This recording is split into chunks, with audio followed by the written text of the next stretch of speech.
ကျွန်တော်ဒရိုင်ဘာဘွားတော့ငါပေါ်ဖြစ်လေးပြောပြမယ်မရထောင်ချီဝေရခီကိုကုန်တင်ကားကြီးနဲ့အတက်စင်ခွေကောင်းများစွာနဲ့နေရောညပါခီးနေငယ်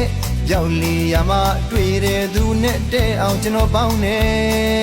ကောင်းမောင်ရတာမောပြီမဲ့ခေါင်းကြီးကတော့ရပါရဲ့တ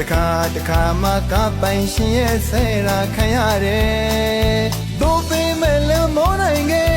အိမ်ပြန်ရောက်ရင်ပြုံးနေနဲ့စီကကျူမဲ့ကျွန်တော်ကျင်သူရဲ့မျက်နှာမြင်မိတယ်အိုးကောင်းမဘဝဟာတကယ်တော့ဗျာကြော်ရပဲနေလို့မရနိုင်မှာဘယ်မှာခါကောင်းရင်ဘယ်လမ်းသွားရတာ